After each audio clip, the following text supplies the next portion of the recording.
O tema da nossa lição hoje é esse: o perigo da crise emocional no exercício do poder. O tema, assim, é complexo, né? O perigo da crise emocional, vamos colocar assim para ficar mais fácil. O perigo da crise emocional na vida daqueles que exercem liderança, ou na vida daqueles que exercem alguma autoridade. Amém? Então, esse é o nosso tema. O nosso texto áureo está lá em Provérbios 29, versículo 23, e eu vou pedir a ajuda de vocês para nós estarmos lendo juntos, tá bom? No 3, tá? 1, 2, 3. A soberba do homem o abaterá, mas o humilde de espírito obterá honra. Ou seja, aquele que é soberbo no seu coração, a própria soberba se encarregará de fazer com que ele seja abatido. Mas aquele que é humilde de espírito acabará por receber honra. Esse é o propósito de Deus para nós. Então, se há algum tipo de soberba no nosso coração, nós não podemos aceitar. Devemos pedir que o Senhor trabalhe em nós, trabalhe no nosso coração e elimine todo esse tipo de sentimento e nos faça humildes. Sermos humildes como Jesus é, né? Em Mateus 11, 28, ele fala: pois sou manso e humilde de coração. Amém. A verdade aplicada. É imprescindível que cuidemos também da nossa saúde emocional e deixemos-nos ser guiados pelo Espírito Santo. Irmãos, é verdade.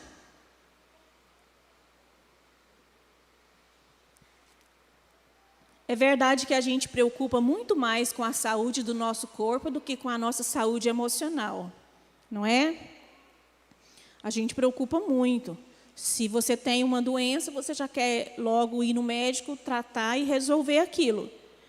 Mas, às vezes, se alguma coisa está te perturbando no emocional, às vezes a gente não fica tão preocupado. Isso não é importante, não, vamos deixando para depois, vamos lá na frente a gente vê isso, não é? Mas o conselho que nós vamos receber nessa manhã é que nós também precisamos cuidar da nossa saúde emocional. Nós devemos estudar a esse respeito, devemos ser ministrados a esse respeito e precisamos nos deixar ser guiados pelo Espírito Santo. Porque é verdade que na nossa caminhada cristã, muitas vezes nós iremos nos deparar com encruzilhadas. E o nosso emocional precisa estar saudável para nós podermos ouvir a Deus corretamente. É verdade que uma pessoa que está com a mente tumultuada, com o coração ansioso, preocupado, e se encontra correndo de um lado para o outro, essa pessoa não consegue ouvir a Deus. Não é que Deus não fale com ele, é que ele não consegue ouvir. Por isso que tem um versículo em Salmo que diz assim: aquietai-vos e sabei que eu sou Deus. Então, nós precisamos permitir que o Espírito Santo trabalhe em nossas vidas, trabalhe em nosso coração, para que nós possamos discernir a direção do Espírito, perceber aquilo que o Senhor está falando conosco.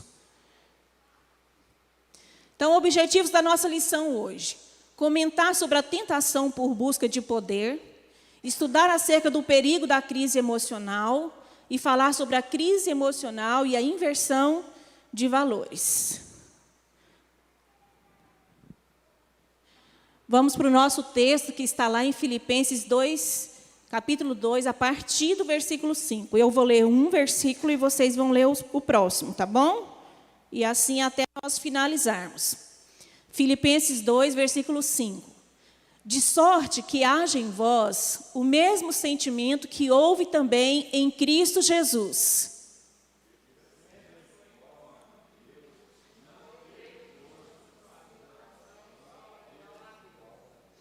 Mas aniquilou-se a si mesmo, tomando a forma de servo, fazendo-se semelhante aos homens.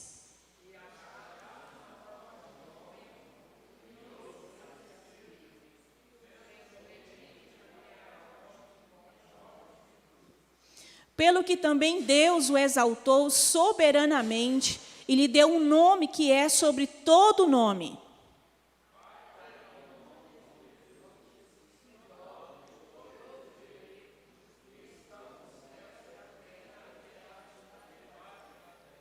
Amém. Então, o conselho do escritor aqui para nós, em Filipenses, é que, nesse primeiro versículo aqui, aprendi, estava tentando lembrar onde que era, né? Olha que coisa. É que nós devemos ter o mesmo sentimento que houve também no coração de Cristo Jesus. Se havia alguém que poderia se orgulhar de alguma coisa, era o Senhor Jesus, né? O próprio Filho de Deus. Mas ele, sendo Deus e sendo o Filho de Deus, ele não desejou ter a glória de Deus, ser adorado como Deus aqui na terra, embora ele merecesse isso, por causa de quem ele era, mas ele não buscou isso para si, enquanto ele esteve aqui. Aqui não teve por usurpação ser igual a Deus. Ele não quis tomar o lugar de Deus, não quis ser adorado como Deus é. Mas ao invés disso, o que ele fez? Ele aniquilou-se a si mesmo. O que isso quer dizer? Que ele deixou a sua glória, deixou o seu poder lá no céu, deixou a sua posição, deixou a adoração dos anjos, deixou tudo que ele tinha lá e veio para o mundo. Para ser o Filho de Deus encarnado, tomando a forma de servo, tomando a forma humana. Irmão, você já parou para pensar o que pode ter significado para Jesus?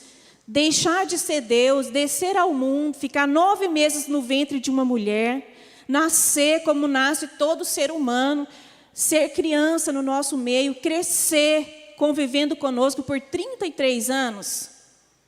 Você já imaginou no coração o que pode ter significado isso para ele? Foi um aniquilamento, como diz aqui. Ele se aniquilou a si mesmo. Tomou a forma de servo, fazendo-se semelhante aos homens.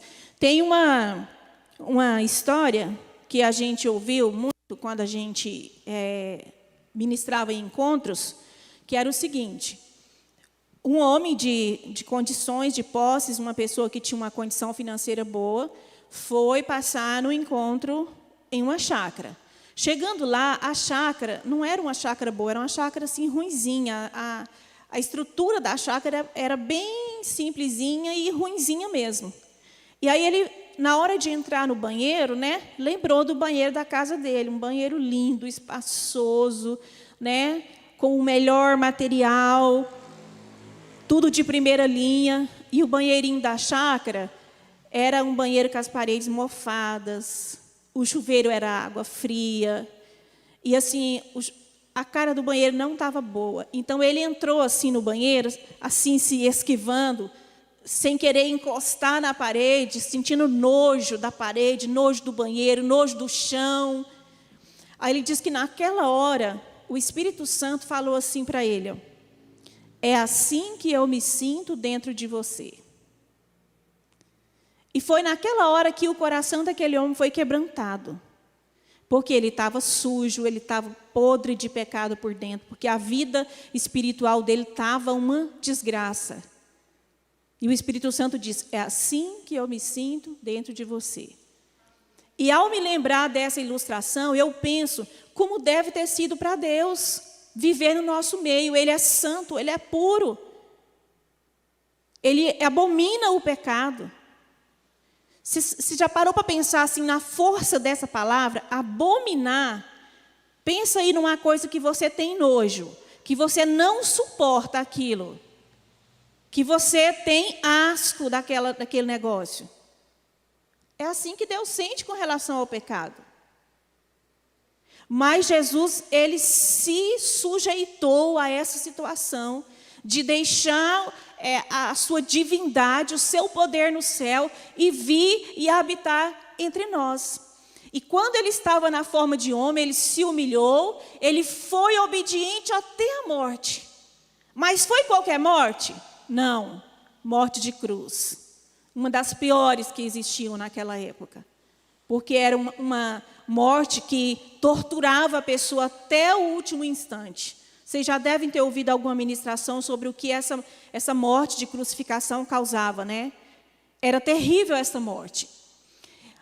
Mas o que Deus deu a Jesus por ele ter aceitado passar por isso? Por ele ter aceitado ser o Filho de Deus, nascer aqui na terra como homem, viver entre nós, enfrentar a cruz e vencer Satanás na cruz.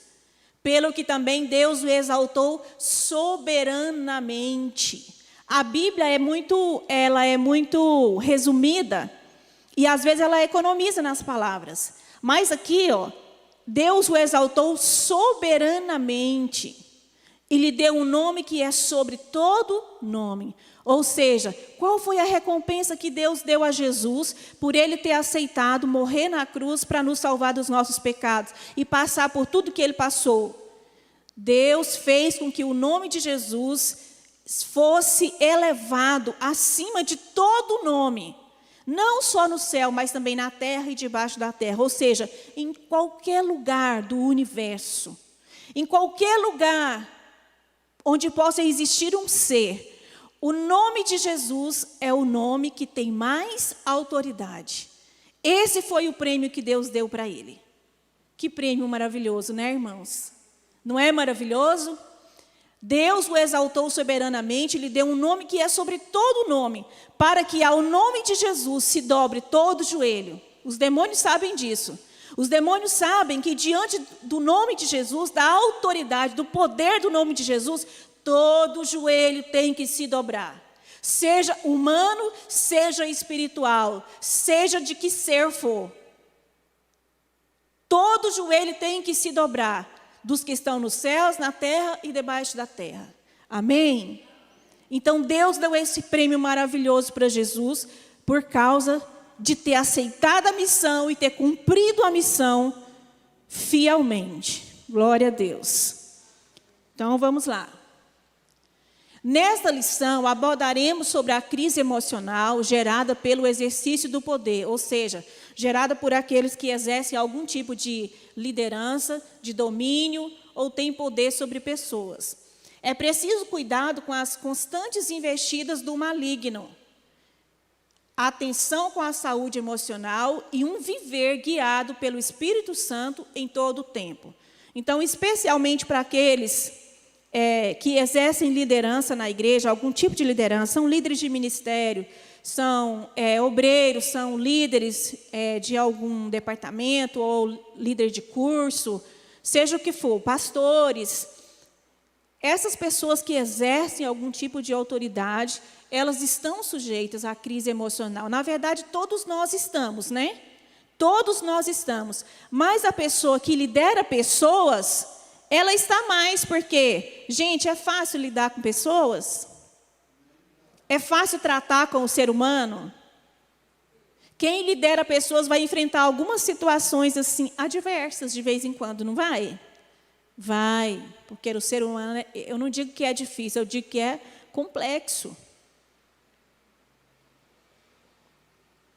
Então, aqueles que exercem liderança sobre outros, eles estão mais sujeitos por causa da posição em que eles estão.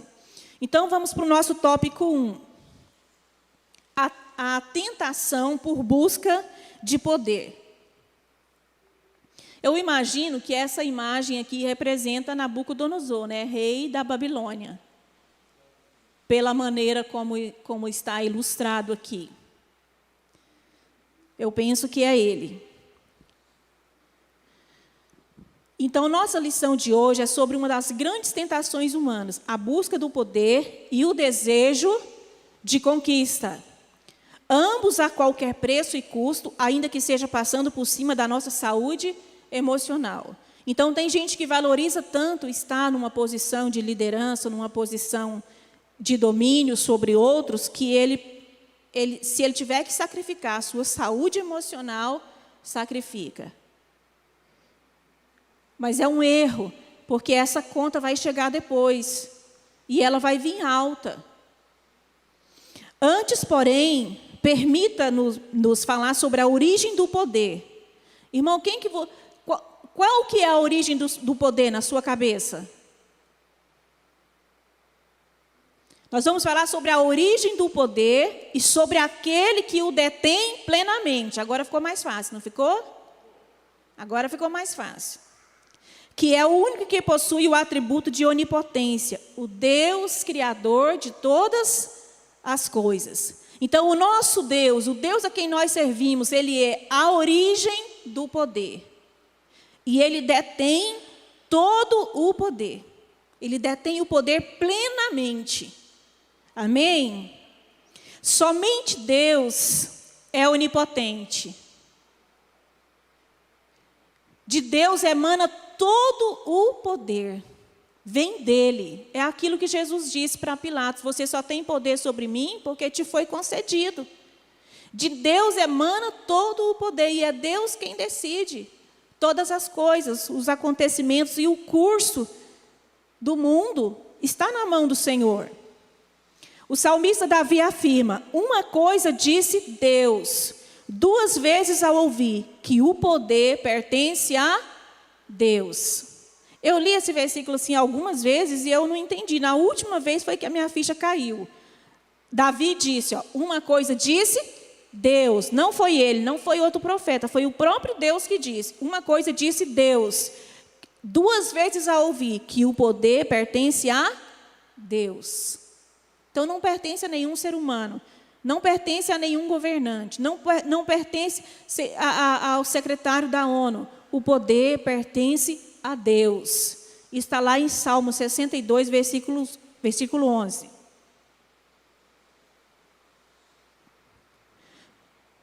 Só o Senhor Deus tem o poder de criar, de preservar a coisa criada, de governar, de salvar, de julgar, de livrar e destruir totalmente. Dizendo isso, estamos afirmando que só Deus é onipotente. O que é onipotente? Tem todo o poder. O salmista Davi também afirmou: tua és, Senhor, a magnificência e o poder e a honra e a vitória e a majestade, porque teu é tudo quanto há, nos céus e na terra. Teu, Senhor, é o reino. Isso está lá em 1 Crônicas 29, 11. Então, o nosso Deus é a origem do poder. Ele detém todo o poder pertence a Ele. Tem um outro versículo também maravilhoso, que está lá em Daniel, capítulo 2. Aliás, são 3 versículos, versículo 20, 21 e 22. Eu quero ler para vocês, porque ele é muito bonito. Diz assim: seja bendito o nome de Deus para todo sempre, porque dele é a sabedoria e a força. Ele muda os tempos e as horas. Ele remove os reis e estabelece os reis. Ele dá sabedoria aos sábios e ciência aos entendidos. Ele revela o profundo e o escondido. Conhece o que está em trevas e com ele mora a luz. Oh, Deus tremendo, né? Deus poderoso. É um poder magnífico. O poder absoluto dado a Jesus. Então, Deus... Ele é a origem de todo o poder, mas Deus também deu o poder a Jesus. Deus concedeu o poder ao Senhor Jesus. Como diz ali a nossa frase, todo o poder me foi dado no céu e na terra.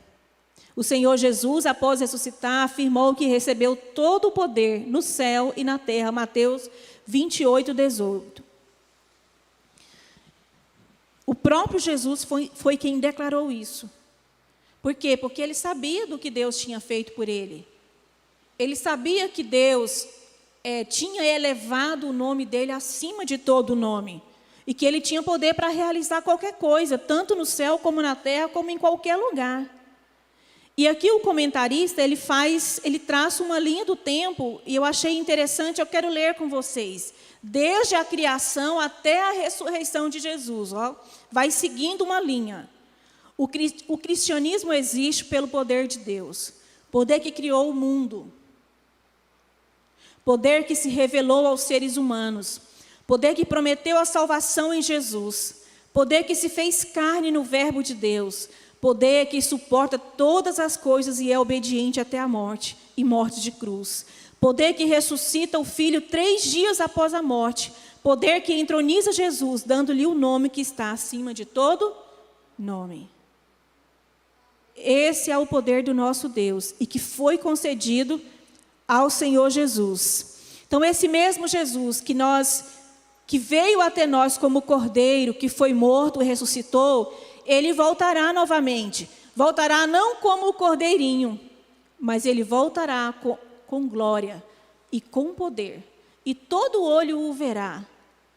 Então, ele veio uma vez como Cordeiro. O Cordeiro de Deus que tira o pecado do mundo. Foi morto e ressuscitou. Mas ele não voltará dessa forma. Ele voltará como Filho de Deus triunfante. Amém? Apocalipse 1:7 diz assim: eis que vem com as nuvens, e todo olho o verá, até os mesmos que o traspassaram, e todas as tribos da terra se lamentarão sobre ele. Sim, amém. Então ele virá como um rei triunfante. Próximo ponto, tentativa de ser como Deus, uma sugestão de Satanás. Há uma constatação nos dias odiernos, que de novo não tem nada. Luta pelo poder e domínio sobre as pessoas, muita vaidade e glória humana. Então, o desejo de poder, a ambição pelo poder, irmão, não é nada novo, é antigo, é muito antigo. Desde o início dos tempos, desde o início de tudo, como nós vamos ver aqui, ó. O inimigo semeou na mente e no coração do primeiro casal o anseio por independência. Quando Satanás chegou no jardim do Éden, a Adão e Eva, e disse assim: se vocês comerem desse fruto, vocês serão como Deus. Vocês conhecerão o bem e o mal. Irmãos, aquele casal, eles tinham tudo. Deus os tinha criado, tinha colocado os dois no paraíso. Lá no paraíso eles eram totalmente supridos, eles tinham tudo o que eles precisavam. Eles tinham um trabalho que era cuidar do jardim do Éden, era dominar sobre os animais, sobre a terra. De manhã, aliás, à tarde, Deus os visitava na viração do dia. Eles podiam ouvir os passos de Deus se aproximando. Isso quer dizer que aquele casal tinha comunhão com o Senhor. Que eles tinham a capacidade de perceber Deus, de ouvir Deus. Ou seja, era uma comunhão perfeita. E eles conheciam Deus. De fato, conheciam a Deus. Mas aí chega Satanás e faz uma proposta para eles. E eles caem. É estranho que não se sabe quanto tempo levou desde que Deus os criou e Adão estava ali no Éden e recebeu Eva e fez o trabalho de dar nome para os animais e cuidava do jardim. Não se sabe quanto tempo foi isso, até o dia em que Satanás chegou e fez a proposta. Mas eles já conheciam o Senhor, eles tinham um relacionamento com Deus, porque Deus vinha para conversar com eles. Todo dia, na viração do dia, ou seja, ao anoitecer. E aí eles abandonaram tudo que eles tinham, o relacionamento com Deus, por esse desejo de ter mais, de conhecer mais. Porque a promessa de Satanás era: vocês vão conhecer o bem e o mal, então vocês serão como Deus. E Eva caiu. Caiu nessa armadilha e depois Adão junto com ela. Então o casal recebeu e abrigou essa semente maligna, ser mais, ter mais, conhecer mais. Desde então, a história registra diversos exemplos de busca desenfreada por poder e independência, desencadeando quebra de relacionamento com Deus, conflitos e destruição. Toda pessoa que deseja o poder, que deseja ser proeminente, que deseja estar em evidência, ser admirado, conhecido por outros, ele vai enfrentar lutas, dificuldades. Porque Deus não quer que esse seja o nosso alvo. Talvez você venha estar numa posição de liderança, talvez você venha ter domínio, exercer influência sobre outras pessoas. Deus talvez te coloque nessa posição. Mas essa não deve ser a sua motivação. Sua motivação deve ser servir ao Senhor. E você deve ter um coração humilde e manso como o de Jesus. Então Deus colocará você na função, na posição que Ele desejar. Mas a sua motivação não pode ser essa. Se for assim, está errado. E Deus vai tratar conosco. Na epístola de Judas, o meio-irmão de Jesus revela que a sugestão maligna continua acometendo corações humanos, entregues à vaidade e ao desejo enlouquecido de poder. Onde que está isso? O fato é que tudo inicia no coração, onde a vanglória e até a inveja acham abrigo e as ações passam a externar o que já está estabelecido no interior do homem. Então, o Judas fala isso na epístola dele, e tem um versículo lá se você quiser conferir, é o versículo 4 da epístola de Judas. Mais à frente nós vamos falar nisso novamente. Então, o perigo da crise emocional. Em Isaías 14, versículos de 12 a 20, que nós não vamos ler porque é extenso, e Ezequiel 28, versículos 11 a 19, depois, se você quiser ler em casa, esses dois textos são dois textos muito interessantes. Por quê? Porque eles foram liberados, profetizados para o rei da Babilônia e para o rei de Tiro. Mas eles se encaixam perfeitamente na queda de Lúcifer. São os dois textos que falam sobre a queda de Lúcifer. Se você ler lá, você vai ver perfeitamente que se encaixam. Mas quando essas profecias foram liberadas, se referia no primeiro texto de Isaías ao rei da Babilônia e no segundo texto em Ezequiel ao rei de Tiro. Depois você confere lá na sua casa esses textos. Muito bons. Esses textos originalmente são textos proféticos que originalmente serviam ao propósito de transmitir uma mensagem à sociedade no qual foram produzidos e alertar que este mal, ou seja, o desejo, a ambição pelo poder, quer dominar os que estão no poder. A síndrome em torno das lideranças cristãs. E Satanás é o símbolo da soberba, é o símbolo do desejo de grandeza, de ser mais, de ter mais. Porque lá nesses textos você vai ver que Deus fala, tu és querubim da guarda, tu eras querubim da guarda, o sinete da perfeição. Lá o profeta fala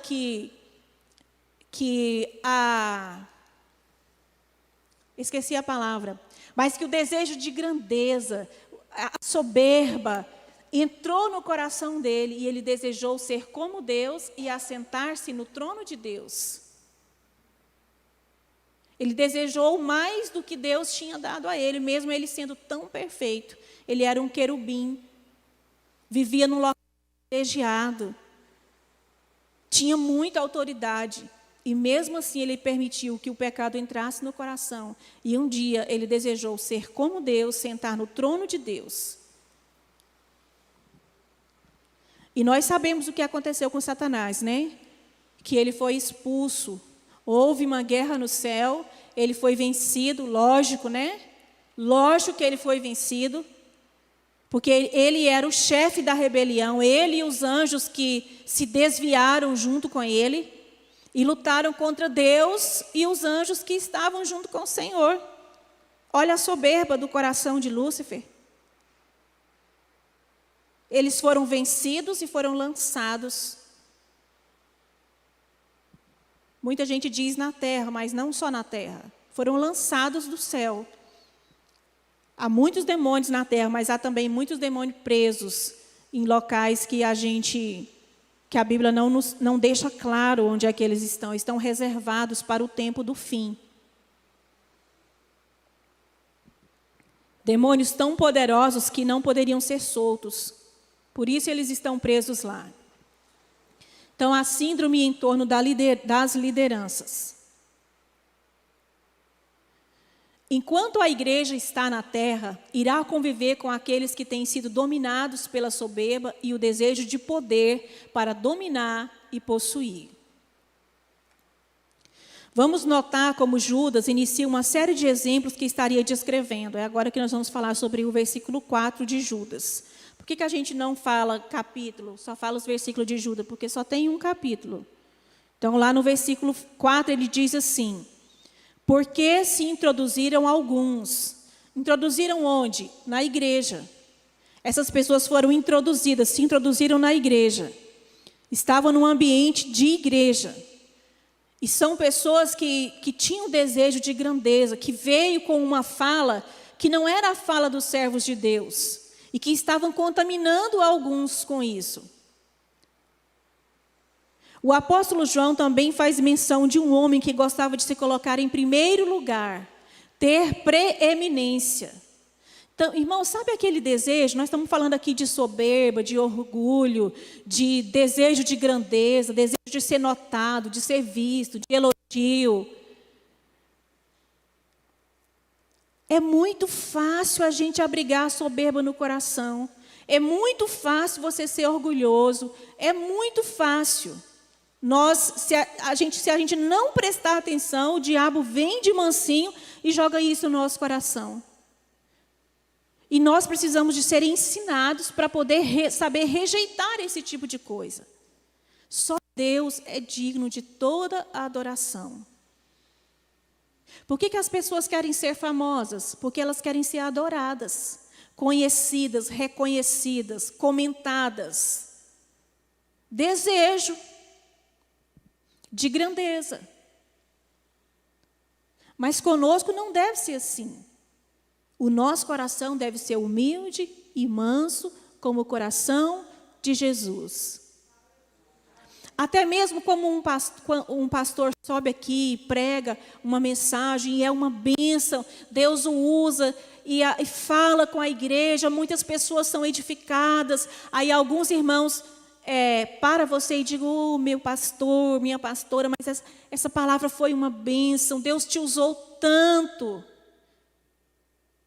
Até nisso aí você tem que vigiar, para que você não receba a glória para você. A glória não é sua por ter ministrado, por ter liberado uma boa palavra. Não é sua, o mérito não é seu. O mérito é de Deus. Porque se alguém sobe aqui sozinho no púlpito, ele vai apenas falar palavras liberadas ao vento, que não produzirão vida, não produzirão edificação, não produzirão transformação, não trará consolo nenhum, não entrará no coração dos irmãos. É como uma lata vazia fazendo barulho, que alguém bate lá e ela faz um barulho. Mas de que serve isso? Nada. Agora, se o Espírito Santo usa o pastor, o pregador, ou seja, quem quer que esteja falando ou ministrando, aí é diferente. Aí tem salvação, tem cura, tem libertação, tem edificação, tem consolo, tem fortalecimento espiritual. E isso não é mérito nosso, é ação do Espírito Santo. Por isso nós não podemos aceitar a glória para nós. E nós, como servos do Senhor, como ministros de Deus, nós devemos saber dar ao Senhor a glória que é dele. Porque o próprio Senhor diz, minha é a glória e eu não a darei a ninguém. Então, se a gente aceita, às vezes o irmão faz isso na inocência. Ele não está querendo ferir Deus, mas você, no seu coração, não pode aceitar aquilo. Você tem que dizer, toda a honra seja dada ao Senhor. Foi Ele que fez. Deus sabia a palavra que você precisava ouvir. E foi Ele que me usou para falar no seu coração. Porque eu não sei da sua necessidade, mas o Senhor sabe.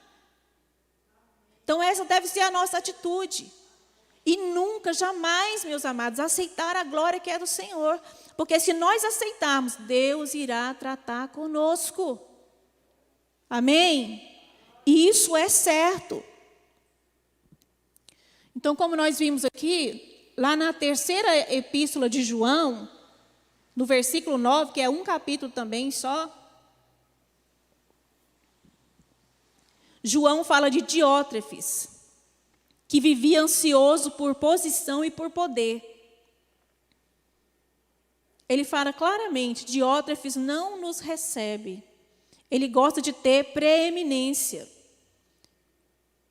Gosta de ser o líder, gosta de ser notado, ele quer estar em evidência.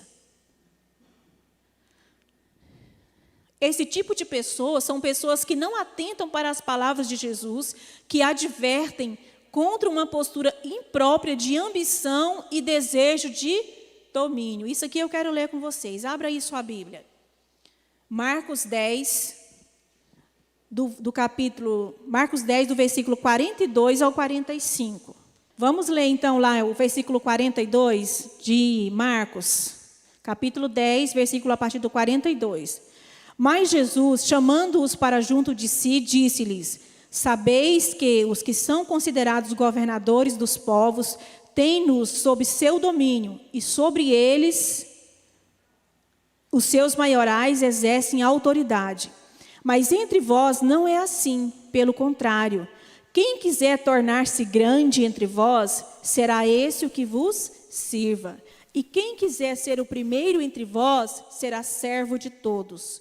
Pois o próprio Filho do Homem não veio para ser servido, mas para servir e dar a sua vida em resgate por muitos. Irmãos, que lição, que nem diz o Eudes, extraordinária. Ele gosta de usar essa palavra, né? Que coisa maravilhosa. Você quer ser grande? Seja servo de todos. Você quer ser o primeiro? Então sirva todo mundo. Faça aquela tarefa que ninguém quer fazer. Seja servo de todos. Essa é a receita de Jesus para a grandeza. Veja como ele entende a grandeza. Quantas vezes nós aqui na igreja queremos ser servidos, queremos ser tratados como se fôssemos dignos de ser servidos na igreja.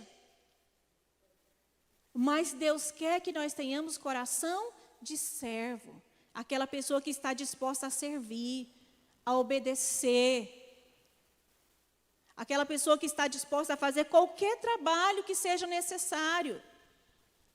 Porque tem gente que escolhe, eu quero fazer isso aqui eu não faço, eu não gosto. Irmão, é o trabalho que tem para ser feito. É esse trabalho, então vamos fazer. Isso é humildade no coração.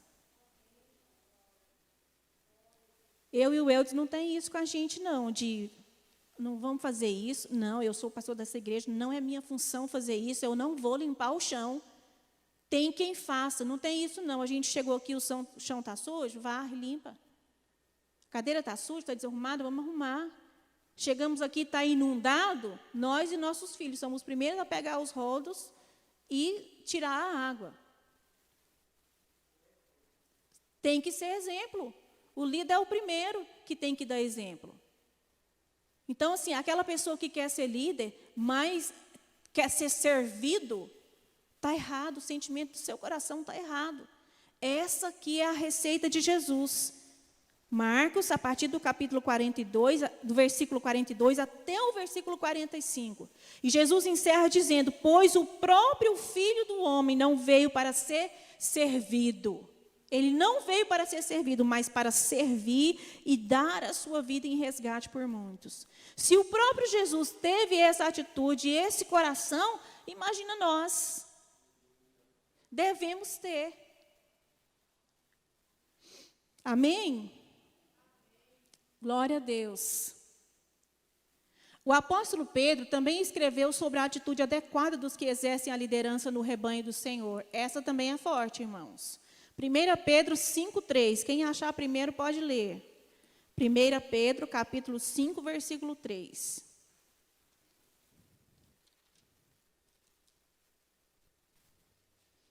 Quem achou pode levantar e ler, por favor, de preferência bem alto. Eu achei. 5, versículo 3. Nem como dominadores dos que vos foram confiados, antes tornando-vos modelos do rebanho. Então, qual que é a atitude dos líderes, dos pastores, daqueles que exercem liderança na igreja? Não é de domínio, não é de dominador sobre as pessoas, mas de ser exemplo. Exemplo em tudo. De andar nos passos de Jesus. É isso que está dizendo. Para que a igreja possa aprender com ele, imitá-lo também na caminhada cristã. Amém? Então, nós vamos ver agora um caso na Bíblia a respeito de uma liderança que tinha tudo para dar certo, mas que deu errado, porque essa pessoa tinha problemas emocionais. E já que nós estamos falando da crise emocional, né? Essa pessoa é Saul. Nós vamos trabalhar um pouquinho agora com a história de Saul. Nessa ilustração, esse senhor com o cajado é o profeta Samuel. E esse atrás dele, rasgando o manto, é o rei Saul. Numa passagem que ele comete um grande erro. Aqui está escrito que Saul tinha tudo para ser um homem de sucesso, mas ele foi um fracasso. Porque ele não soube lidar com as situações. A história de Saul está registrada no livro de 1 Samuel. Saul começou bem e terminou mal. Suas decisões foram desastrosas. Ele tropeçou nas próprias pernas. E há características interessantes na vida de Saul. Quando a gente para pensar, e aqui o comentarista listou essas características, você vê que ele era um homem que tinha muita coisa boa. Era um homem assim que preparado, uma pessoa que escolhida por Deus, e ele tinha tudo para dar certo, para ser um sucesso. Olha só, ele tinha boa aparência, ele era jovem, ele tinha saúde, vigor, força e disposição. Ele era um jovem bem aceito socialmente, e além disso, ele tinha boa condição financeira, porque a Bíblia diz que o pai dele era rico e possuía bens, era rico e importante. Então, o cara era bonito, inteligente e rico. As pessoas falam assim que a gente não pode ter tudo, né? Se você é muito bonito, é burro. Se você é muito inteligente, é feio. Ou então, se você é bonito e inteligente, mas é pobre. Saul, ele era bonito, ele era inteligente, ele era uma pessoa, ele era alto. E a beleza dele não era aquela beleza comum, ele sobressaía. Onde ele chegava, ele sobressaía.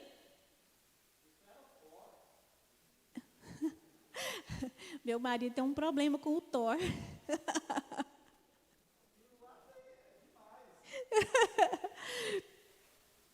Então, ele era essa pessoa diferenciada. E foi escolhido por Deus para ser o líder de Israel. Ele tinha também privilégios. O maior privilégio que foi concedido a ele foi ter sido escolhido para ser o rei de Israel. E por que Deus fez isso? Em resposta ao clamor do povo. Deus não queria que Israel tivesse um rei. Deus queria ser o rei de Israel. Israel era para ter apenas profetas e sacerdotes. Não era para ter rei. Mas o povo, quando chegou na terra de Canaã e viu que as nações vizinhas tinham reis, eles começaram a dizer: nós queremos um rei. Samuel, unge um rei para nós, levanta um rei para nós. Samuel ficou muito ofendido, porque estava rejeitando a ele como profeta e sacerdote também, né? Mas aí Deus falou: não fica triste, Samuel. Antes deles rejeitarem você, eles rejeitaram a mim. Eles não me querem como rei deles, eles querem um rei humano. E foi aí que Deus resolveu levantar um rei. E o escolhido foi Saul. Saul nunca imaginava que pudesse ser o escolhido por Deus para ser o rei. Mas foi. Foi escolhido por Deus. Ele foi ungido pelo Senhor. E ele era humilde. No começo da caminhada dele, ele era uma pessoa humilde. Quando Samuel fala para ele que ele vai ser ungido rei, ele fala: mas quem? A minha tribo é a menor. A minha família é a menor da minha tribo. E eu sou o menor da minha família. Como que você vai me ungir rei de Israel? Quer dizer, ele era uma pessoa humilde. Se ele não fosse, ele não teria falado isso jamais. Começou bem. Não é que Deus escolheu errado. Deus escolheu certo. Deus fez uma boa escolha. No dia da coroação, ele se escondeu no meio das bagagens. Estava lá, irmãos, o sacerdote, o povo reunido, e ele iria ser coroado. Iria ser coroado. Mas Samuel não chegou e falou assim, ó, o coroado vai ser Saul. Eu não posso sair daqui, né, por causa da câmera. Ele era tirada a sorte. Então foi feita a sorte lá, a sorte caiu sobre a tribo dele. Aí tirou a sorte sobre as famílias, caiu sobre a família de Saul. E quando tirou a sorte de novo, a sorte caiu sobre Saul. Então Deus confirmou a escolha que já tinha falado, que ele já tinha comunicado a Samuel. Só que na hora de coroar, Saul não se achava, ninguém achava ele. Aí foi necessário buscar a Deus para perguntar onde que aquele homem estava. Senhor, esse homem veio para essa reunião, ele está aqui? E aí Deus respondeu, ele está aqui, ele está escondido no meio das bagagens. Por que ele estava escondido lá? Porque ele temia. Ele temia essa posição. E ele não desejava isso. Talvez ele pensou, vou me esconder aqui, talvez Samuel desiste de mim. Chama outro. Mas Deus sabia onde ele estava e Deus mostrou. E ele teve que sair de lá. Então, no começo, ele tinha um relacionamento com Deus. Foi escolhido, foi ungido por Deus. Ele tinha o apoio do povo, porque quando o povo viu que Deus o tinha escolhido e que o próprio profeta Samuel o tinha ungido, todo o povo apoiou Saul. E ele tinha características de líder, ele tinha características boas de liderança. E além de tudo isso, né, de todas aquelas características que eu falei, as características pessoais e mais isso aqui, ele ainda tinha a amizade do profeta Samuel. Samuel era amigo dele, defendia ele, e Samuel estava ali pronto a ensinar ele, pronto a buscar a Deus juntamente com ele, para que ele recebesse direção para cada passo, cada decisão que ele tinha que tomar. Samuel gostava dele. Ou seja, tudo estava nas mãos de Saul. Era só governar com temor e obediência a Deus. Foi isso que aconteceu? Não foi isso que aconteceu. Ele começou a se enrolar aqui, tropeçar nas próprias pernas. Vamos lá. Características emocionais que fizeram Saul tropeçar. Saul não soube lidar com alguns aspectos emocionais e psicológicos, além de demonstrar pouco comprometimento espiritual com Deus. Pode até ser que Deus perdoasse as falhas dele no campo emocional e psicológico, se ele tivesse muito comprometimento com Deus. Se ele fosse muito comprometido com o Senhor, Deus poderia trabalhar mais na vida dele. Mas ele não era. Ele era raso. Ele era superficial. Notamos no registro bíblico que Saul não soube lidar com alguns aspectos emocionais. Nós já falamos, né? Sempre que chegava a uma encruzilhada, tomava a direção errada. Irmãos, tem gente que acha que é fácil ser pastor. Que o pastor ou o líder na igreja, que a vida dele é simples, calma, tranquila. Um dia, alguém chegou em mim e falou assim, o que você faz o dia inteiro? Aí, antes de eu responder, ela mesma respondeu. Ela falou, nada, né? Ela mesma respondeu, ela não viu. Quando ela viu, ela já tinha falado, nada, né? Tem gente que acha que o pastor só trabalha na hora de vir para o culto. Chegou a hora do culto, ele vem. Fora isso, ele está deitado, dormindo, vendo televisão. No shopping. Né? Mas isso aí não é o mais difícil. O mais difícil são... a toda hora você tem que se posicionar acerca de algo. Toda hora você tem que tomar uma decisão. Toda hora você tem que fazer algo. Tem que escolher ou esse ou aquele caminho. Se você dá um passo ou se você fica parado. A todo momento tem uma encruzilhada espiritual que você precisa tomar uma decisão. E se você não depender de Deus, você começa a dar passos errados. E o ministério vai sendo prejudicado até chegar ao ponto em que não dá mais. Para mim, essa é a parte mais difícil. Não é nem cuidar da igreja, visitar os irmãos, é a parte espiritual. É toda hora você ter que decidir, tomar uma decisão. Você precisa estar sempre dependendo do Senhor para não fazer uma besteira. Não dar um passo errado, tomar uma decisão errada. E foi aí que Saul pecou. Embora ele tivesse esse mundo de coisas a seu favor, na hora em que ele precisou ser dependente do Senhor e dar os passos certos, ele não conseguiu.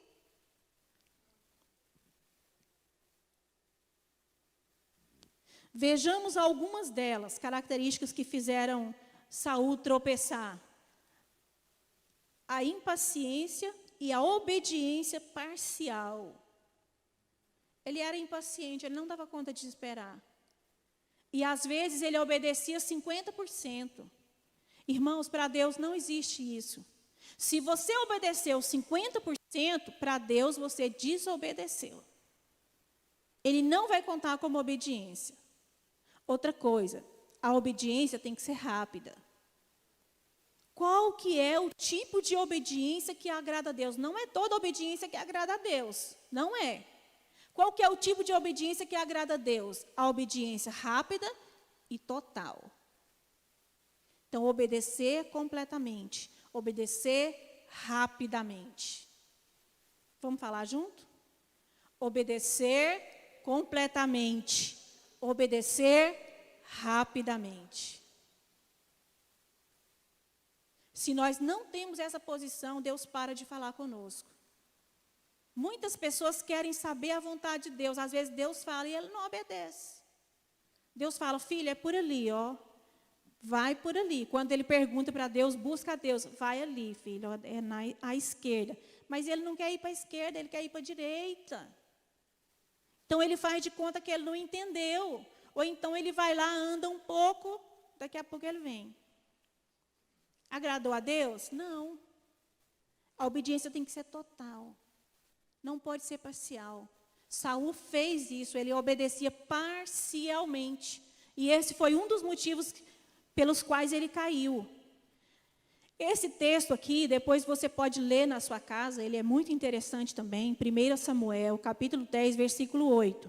Samuel fala assim para ele, porque estava tendo uma guerra entre os filisteus.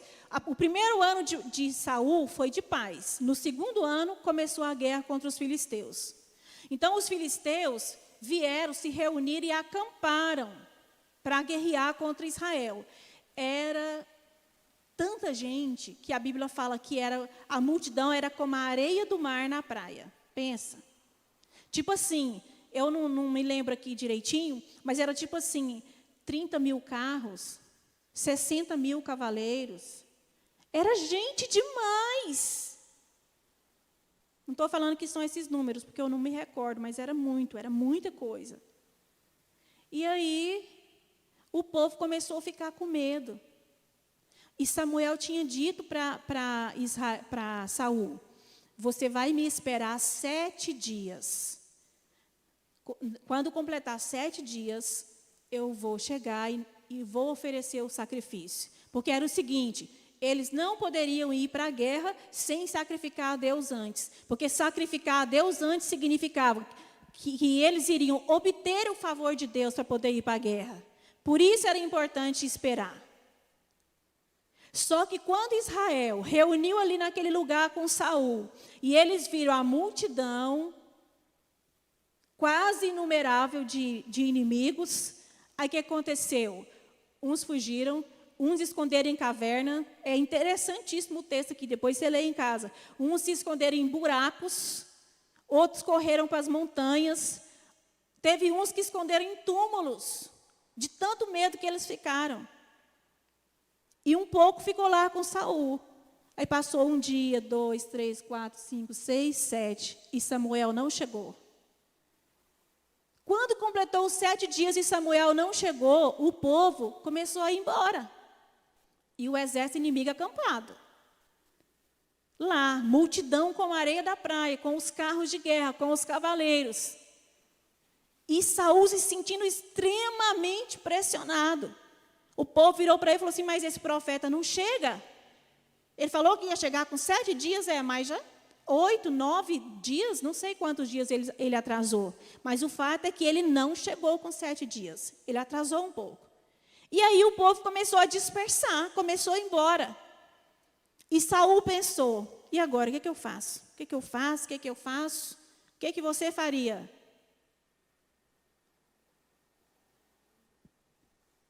O que você faria? Estava lá os bois, estava lá os animais para o sacrifício. E ele pensou, o inimigo é muito. O povo está indo embora, o povo está com medo. Nós precisamos do favor do Senhor para começar a guerra. Nós não podemos começar sem oferecer o sacrifício antes, porque precisamos que Deus esteja conosco. Então, o que ele fez? Chamou o povo. Nós vamos sacrificar. Traz os animais. Aí ele mesmo foi lá e fez o sacrifício. Só que quando Samuel deu essa ordem para Saul, não era Samuel apenas falando, era Deus falando através de Samuel. Me espera 7 dias e eu irei e farei o sacrifício. Então o povo teria o favor e a bênção de Deus, iria para a guerra e ganharia a guerra, não importasse quantos milhares estivesse lá. Só que as circunstâncias, a pressão, sabe? A pressão da situação fez com que Saul se precipitasse. Ele tomou a decisão de fazer o sacrifício, fez o sacrifício. Quando ele está terminando o sacrifício, quem chega? Samuel. Samuel virou para ele e falou assim, o que é que você fez? O que é que você fez? Estava até conversando com o Eudes lá em casa. A questão aqui não era nem tanto que ele não poderia oferecer o sacrifício, porque ele não poderia oferecer o sacrifício. O sacrifício era feito pelo sacerdote. Mas a questão não foi nem essa que pegou. O que pegou foi que Deus tinha dado uma ordem para ele. Espera. Espera, Samuel vai fazer o sacrifício. Era Deus falando através de Samuel. Então ele desobedeceu a Deus literalmente.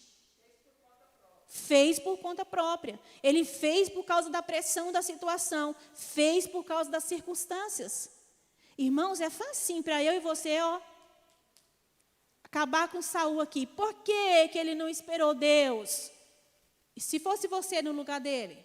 Você vendo os soldados indo embora, dispersando, outra grande parte escondida, nos buracos, nas cavernas, nos túmulos, e o povo falando, porque o povo fala mesmo, né, irmãos? O povo fala. E ele se sentiu pressionado, ele falou, preciso de fazer alguma coisa, chega de ficar aqui parado, sem fazer nada.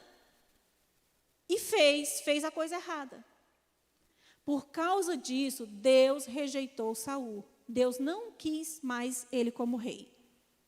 Aquela cena que nós vimos do Senhor com o cajado, é quando Samuel fala, Deus vai tomar o reino das tuas mãos e vai passar para uma pessoa melhor do que você. E ele fala, não, e se joga na capa de Samuel. E ele fala, assim como você rasgou esse pedaço de tecido, Deus vai rasgar o reino das suas mãos. Vai tirar o seu reino. Por causa de desobediência, obediência parcial e impaciência. Às vezes, Deus permite que nós passemos por situações assim para nos testar, para nos ensinar. Não pense você que você um dia não vai estar numa encruzilhada difícil, em que você precisará esperar, obedecer. Irmãos, esperar, quando é difícil esperar, não é fácil. Não é fácil. E quando tem alguém te pressionando, e quando tem alguém falando na sua cabeça, e às vezes a gente querendo agradar outros, toma a decisão errada, faz a coisa errada. Quando Deus diz para você, fica quieto, não faz nada. Só fica quieta e espera, até eu dizer para você o que é para você fazer. Quantas vezes nós damos passos errados? Fazemos igual Saul fez. E queremos ter razão. Aí lá na frente, quando dá tudo errado, sua vida vira uma bagunça, começa a acontecer um tanto de tragédia, de prejuízo, de doença, porque a conta vem, a conta vem. A conta chega e é alta. Aí a pessoa vem chorando. Meu Deus, eu não sei o que eu fiz. Eu não sei o que eu fiz, eu não sei. Aí é aquela conversa. Eu fui criado na igreja. Eu vivo dentro da igreja. Eu venho nos cultos, eu ouço a palavra. Só que você desobedeceu a Deus. E vai colher as consequências, porque as consequências vêm. Elas vêm. E se a gente foi homem, né? Estou falando aqui de homem e mulher, mas se você teve coragem, teve brio de desobedecer a Deus, tenha coragem, tenha brio para enfrentar as circunstâncias. Não fica murmurando contra Deus, não. Porque muitas das coisas que nós passamos é consequência dos nossos erros. E nós temos que enfrentar. Deus perdoa? Perdoa, mas Ele remove todas as consequências? Não. As consequências você enfrenta. Por exemplo, uma moça que namorou errado, engravidou. Se ela pedir perdão para Deus, Deus vai perdoar. Sim ou não? Sim ou não? Deus vai matar a criança, fazer a criança desaparecer? Não, ela vai ter que criar o menino. Ela vai ter que ficar 9 meses com aquele menino, ela vai passar pelo parto, ela vai ter que amamentar dói. Ela vai ter que acordar de noite com o menino chorando. Ela vai ter que criar aquele menino, pagar as contas dele. Por quê? Porque a gente enfrenta as consequências. Deus te perdoa, mas a consequência a gente enfrenta. Então a gente tem que pensar 2 vezes, 3 vezes, 10 vezes antes de tomar uma decisão errada. Deixa eu olhar o meu tempo aqui, já acabou, né? Então, amém. Tinha mais coisa para falar aqui, mas eu creio que nós já falamos o principal. Só quero encerrar com esse versículo aqui, que está lá em Gálatas, capítulo 6, versículos 7 e 8, que diz: não erreis, Deus não se deixe escarnecer, porque tudo que o homem semear, isso também ceifará. Porque o que semeia na sua carne, da carne ceifará a corrupção, mas o que semeia no Espírito, do Espírito ceifará a vida eterna. Então, a respeito das decisões que nós tomamos, esse versículo é tremendo, e leve esse versículo para a sua vida toda. Tudo que nós fazemos, nós estamos semeando. Ou você está tirando sementes do bornal de Deus, ou você está tirando sementes do bornal de Satanás. Se as sementes que você está tirando e semeando, você pegou do bornal de Deus, a colheita vai ser maravilhosa, vai ser tremenda, vai ser extraordinária, como diz meu marido. Mas se as sementes que você pegou é do bornal de Satanás, e você semeou essas sementes, a colheita vai vir também. E vai ser ruim, e vai ser difícil. E a colheita vem sempre multiplicada. Porque se você plantar 1 grão de milho, e aquela semente germinar, vai nascer 1 pé de milho. Quantas espigas vão sair? Muitas. E quantos grãos de milho vão ter daquele pé de milho? Centenas. De um só. De um carocinho que você plantou. Então, a semente, quando você lança a semente, a colheita vem multiplicada. A colheita é sempre multiplicada. E eu quero dizer uma frase para você levar para a sua vida. Você pode escolher entre semear ou não. Mas você não pode escolher entre colher ou não. Se você semeou, a colheita é inevitável. Se você semeou boas sementes, a colheita é inevitável. Você vai colher boas coisas. Se você semeou coisas ruins, a colheita é inevitável. Você vai colher aquilo que você plantou. Por isso, eu e você devemos ter muito cuidado com as sementes que nós semeamos. Amém? Como diz Gálatas, vamos ficar de pé e vamos orar? Pai, nós te louvamos pela tua palavra falada aos nossos corações. Deus, eu creio que o Senhor tem um propósito na vida de todos os teus filhos que estão aqui. Que o Senhor quer realizar algo através da vida deles. E que o Senhor está trabalhando em cada vida, na vida de cada pessoa, para que esse propósito possa ser cumprido. Então nos ajuda a te obedecer, a discernir a tua voz, a perceber a direção do teu Espírito, Senhor. Nos ajuda a te obedecer rapidamente e a te obedecer completamente, Senhor. Tira do nosso coração toda vaidade, todo desejo de grandeza, toda ambição, Senhor, por coisas, ó Pai, e que nós possamos priorizar o relacionamento com o Senhor, aquilo que é mais precioso, que é o Senhor na nossa vida. Nos ensina a ser como Jesus, nos dá um coração como o coração de Jesus, Pai, que nós sejamos mansos e humildes, assim como Ele é. Ensina-nos, ó Pai, nós te pedimos, em nome de Jesus. Amém.